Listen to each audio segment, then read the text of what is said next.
మంది పిల్లలకి ఆర్టీ కింద మేము అందజేస్తాం కూడా జరిగింది అధ్యక్ష. సో అది కూడా నేను సమాధానం చెప్తా, బట్ ఆర్టీ లేదు అధ్యక్ష. Matter is subject. Question number 14152 minister for home. ధన్యవాదాలు అధ్యక్ష. మొదటి ప్రశ్నకు సమాధానం అధ్యక్ష, ఇప్పటివరకు మాకు రిటర్న్ ప్రజెంటేషన్స్ ఏమీ లేక కాబట్టి లేదండి అధ్యక్ష. రెండవ ప్రశ్నకు సమాధానం ఈ ప్రశ్న ఉత్పన్నం కాదు. నాగబాబు గారు.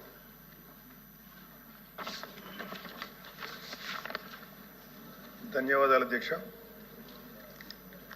అపోజిషన్ పార్టీ ఎన్వైపీ గారికి, ఇక్కడున్న మినిస్టర్స్, గౌరవ హోమ్ మినిస్టర్ గారు అందరికీ కూడా కృతజ్ఞతలు.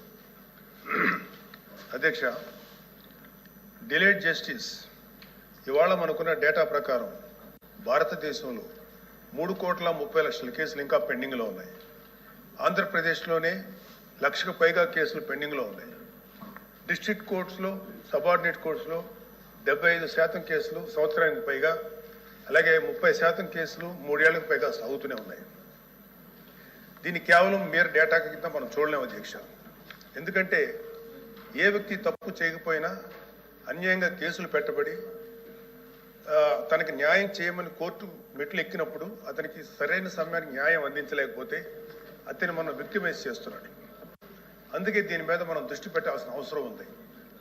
గుంటూరు జిల్లాలో ఎగ్జాంపుల్ అధ్యక్ష, గుంటూరు జిల్లాలో రోజు కూలీ చేసుకునే ఒక సామాన్యుడు ఒక దొంగతనం కేసులో అరెస్ట్ అయితే తనకి లాయర్ని పెట్టుకునే స్తోమత లేక ఆ కేసులో కోర్టులో 6 సంవత్సరాల పాటు జైల్లో ఉండాల్సి వచ్చింది. చివరికి అతను ఏ తప్పు చేయలేదని కోర్టు తీర్పిచ్చింది. సో ఈ 6 సంవత్సరాలు మనం అతనికి ఎలా కాంపెన్సేట్ చేయగలుగుతాం అధ్యక్ష? దీనికి తోడు పొలిటికల్ వెండెట్టాతో పెట్టే కేసులు, ఇది కేవలం ఒక పార్టీకి కన్ఫైన్ చేయట్లేదు అధ్యక్ష. రాజకీయ కక్షతో మన జ్యుడిషియల్ సిస్టమ్ని అధికారంలో ఉన్న కొంతమంది వాళ్ళ కన్వీనియన్స్ కోసం వాడుకుంటే లాని వెపనైజ్ చేస్తే చాలామంది నిర్దోషులకి వాళ్ళ కెరీర్లో ఒక బ్లాక్ మార్క్గా మిగిలిపోతుంది. ఉద్యోగాలు, ప్రభుత్వ ఉద్యోగాలు అప్లై చేసుకోలేరు. ప్రైవేట్ సంస్థల్లో ఉద్యోగాలు అప్లై చేస్తే బ్యాక్గ్రౌండ్ చెక్లో ఫెయిల్ అయిపోతున్నారు. పాస్పోర్ట్ సీజ్ చేసినప్పుడు పాస్పోర్ట్లు కనుక సీజ్ చేసే పరిస్థితుల్లో అక్కడ కూడా వాళ్ళని హోల్డ్లో పెట్టేస్తారు. అలాగే సీజ్ అయిన పాస్పోర్ట్ ల్యాప్స్ అయ్యి విదేశాల్లోకి వెళ్లాల్సిన వాళ్ళు కానీ, వాళ్ళ తల్లిదండ్రులని, వాళ్ళ పెద్దవాళ్ళని కొన్ని ట్రీట్మెంట్స్ కోసం విదేశాలు తీసుకెళ్లవలసిన వాళ్ళు కానీ వాళ్ళ పాస్పోర్ట్ సీజ్ చేయడం వల్ల చాలా ఇబ్బందులు పడుతున్నారు అధ్యక్ష. వీళ్ళకి జరిగే నష్టాన్ని మనం కాంపెన్సేట్ చేయలేం. Just because they are political involved we cannot make them scapegoats. ఇలాంటి ఫ్యాబ్రికేటెడ్ కేసుల వల్ల చాలా సమస్యలు ఉన్నాయి అధ్యక్ష. ఇలాంటి ఫ్యాబ్రికేటెడ్ కేసెస్ వల్ల జెన్యూన్గా విచారించాల్సిన కేసెస్కి ప్రయారిటీ ఇవ్వలేము అధ్యక్ష. న్యాయం కోసం కావాలని అడిగే సామాన్యుడికి మన న్యాయ వ్యవస్థ మీద నమ్మకం లేకుండా చేస్తున్నాం. ప్రజాస్వామ్య వ్యవస్థనే బలహీనపరుస్తున్నట్టు గవర్నెన్స్లో మనకి మోరల్ అథారిటీ లేకుండా పోతుంది. సో అందుకే మనందరం పాలసీ పరంగా ఇలాంటి పొలిటికల్ ఫ్యాబ్రికేటెడ్ కేసుల్ని ఎదుర్కోవాల్సిన అవసరం ఉంది. ఇలాంటి తప్పుడు కేసులు పెరుగుతూ పోతున్నప్పుడు మనం చూస్తూ కూర్చుంటే మనం కేవలం అమాయకులు పనిష్ చేస్తున్నట్టే కాదు అధ్యక్ష, మన న్యాయ వ్యవస్థ తాలూకు శాంక్టిటీని కూడా డిస్ట్రాయ్ చేస్తున్నట్టు. So we have to take responsibility as lawmakers, leaders and representatives to ensure that justice not delayed, justice not denied and justice misused.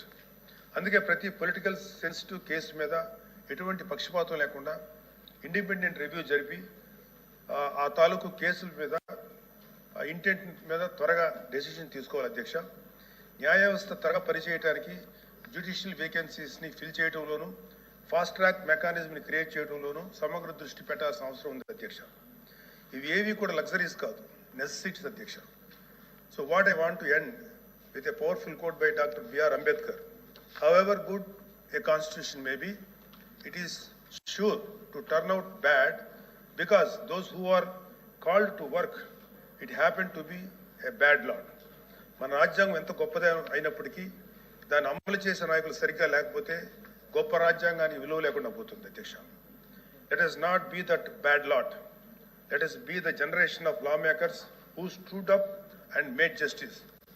Not just a word inscribed in our constitution, but a living reality for every citizen of Andhra Pradesh, Adhyaksha. Thank you very much. మంత్రి గారు sir signatories కాదు ఇవ్వండి. ఒక్కొక్కరికి ఒక్కొక్కటి